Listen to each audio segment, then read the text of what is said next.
Halo anak-anak hebat, selamat datang di kelas IPS bersama Bu Ruri.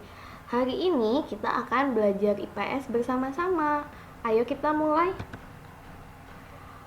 Nah, Bu Ruri mau mengawali video hari ini dengan sebuah cerita. Silahkan kalian baca dulu ceritanya.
Lanjut bacanya.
Oke, sudah dibaca semua ceritanya.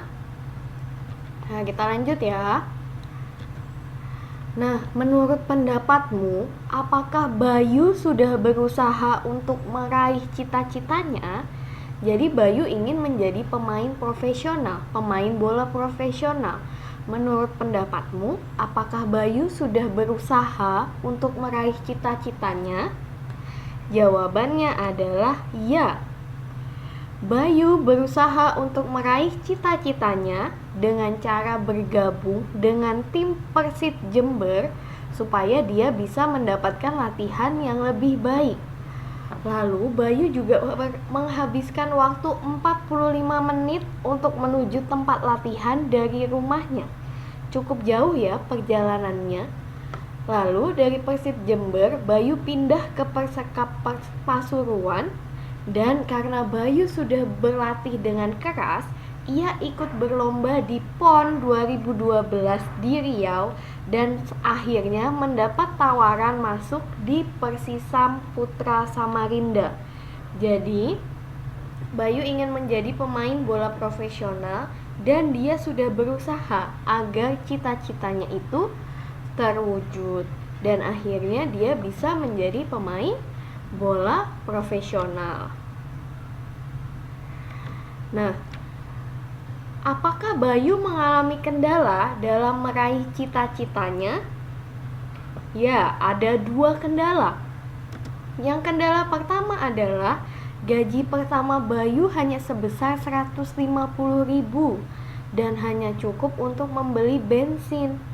Sehingga di saat hari libur, Bayu ikut pertandingan di kampung supaya dia bisa mendapatkan uang tambahan.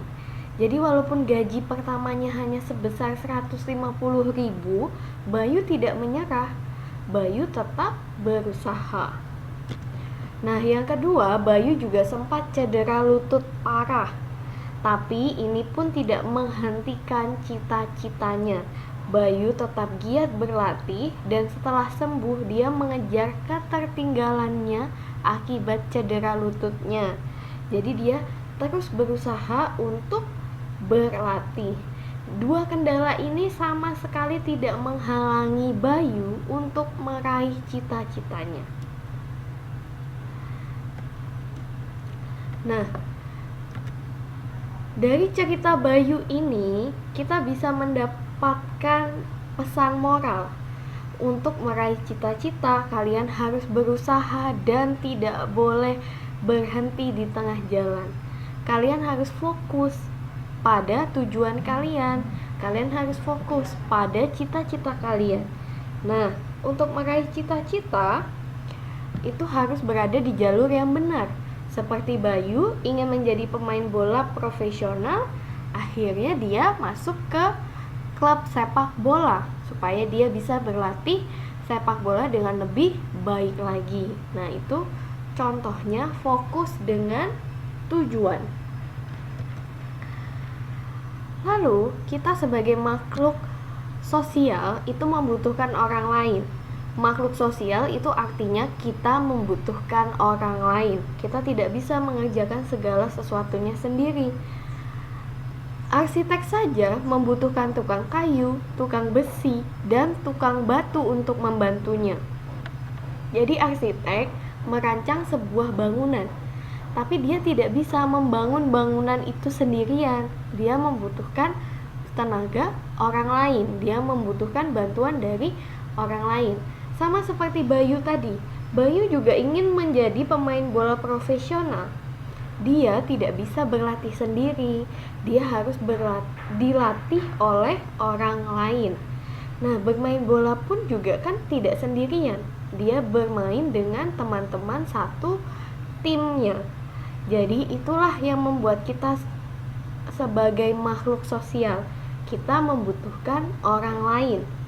Jadi dalam meraih cita-cita itu kita juga membutuhkan bantuan, dukungan, dan semangat dari orang lain. Jadi jangan pernah putus asa dan tentukan fokus pada tujuan atau cita-cita kalian. Nah, sekarang kita akan membahas sebuah kota yang bernama Kota Wamena. Ini adalah penampakan Kota Wamena.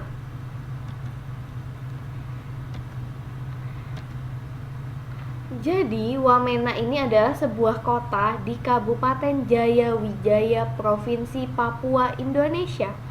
Wamena ini satu-satunya kota terbesar yang letaknya di pedalaman tengah Papua.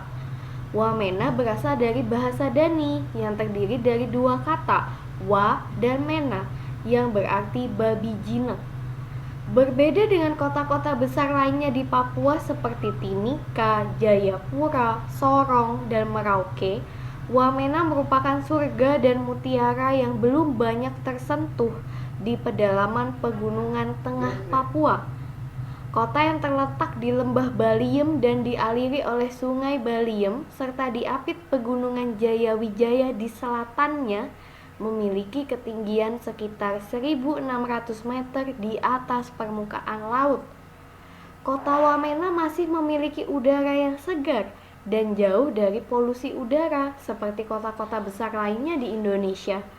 Sebagaimana kebanyakan kota-kota di pedalaman Papua, kota ini berkembang sesuai dengan pola perkembangan sekitar bandar udara. Kota yang banyak dikunjungi oleh wisatawan lokal dan mancanegara ini sangatlah indah dan masih asri alamnya, terutama pada musim penyelenggaraan Pesta Budaya Papua yang diselenggarakan di distrik Kurulu.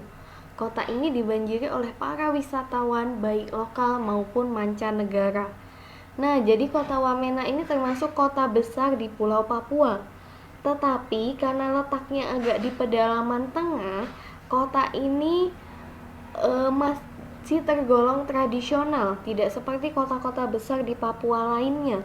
Dan tentu saja di kota-kota besar di pulau lainnya. Jadi, walaupun Wamena ini kota besar yang ada di Pulau Papua, tetapi segala halnya masih bersifat tradisional, masih belum banyak tersentuh. Bahkan polusi udaranya pun tidak sebanyak kota-kota besar lainnya. Nah, ini ada satu bacaan lagi tentang kota Wamena. Ya, Wamena berada di pegunungan tengah Papua. Wamena terletak di lembah Baliem.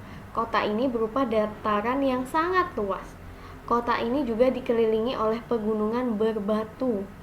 Tanah di Wamena sangat subur. Jadi, masyarakat kota Wamena ini mendapatkan hasil bumi dari bercocok tanam. Hasil buminya adalah sayur mayur, buah-buahan, dan tembakau. Masyarakat Wamena menjual hasil bumi ke pasar tradisional. Salah satu pasar yang terkenal adalah Pasar Jibama. Penjualan hasil bumi biasanya digunakan untuk membeli beras oleh penduduk Wamena. Makanan asli penduduk Wamena adalah ketela rambat. Mereka memasak menggunakan tumpukan batu yang telah dipanaskan. Nah, seperti yang Bu Ruki bilang tadi, masih tradisional, sehingga mereka memasak saja menggunakan tumpukan batu yang telah dipanaskan. Lalu mereka kebanyakan mata pencahariannya adalah sebagai petani. Mereka menanam sayur mayur, buah-buahan yang hasilnya dijual di pasar.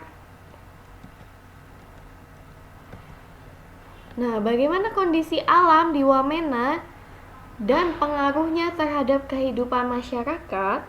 Tadi kita sudah tahu bahwa tanah di Wamena sangat subur, sehingga masyarakatnya bercocok tanam sebagai mata pencahariannya. Lalu, apa hasil bumi di Wamena? Yaitu sayur mayur, buah-buahan, dan juga tembakau. Nah, selanjutnya, di mana penduduk menjual hasil bumi? Penduduk menjual hasil bumi di pasar tradisional. Salah satu pasar yang terkenal adalah Pasar Jibama. Lalu, bagaimana cara penduduk Wamena memasak makanan? Dengan cara menggunakan tumpukan batu yang telah dipanaskan. Nah, jadi dari kota Wamena ini kita bisa belajar bahwa keadaan alamnya mempengaruhi mata pencaharian mereka. Karena alam di Wamena subur, akhirnya mereka bercocok tanam, sehingga hasilnya bisa dijual dan mereka mendapatkan uang dari menjual hasil panen mereka tersebut. Nah, dari uang yang didapatkan, barulah mereka bisa membeli kebutuhan untuk hidup mereka. Jadi Wamena ini berbeda dengan kota-kota besar lainnya. Walaupun kota besar, tetapi di Wamena ini masih banyak yang tradisional. Masih banyak cara-cara yang tradisional yang digunakan. Oke anak-anak hebat, cukup sekian video kita hari ini. Terima kasih atas perhatian kalian semua. Kita ketemu lagi di video selanjutnya. Sampai jumpa lagi.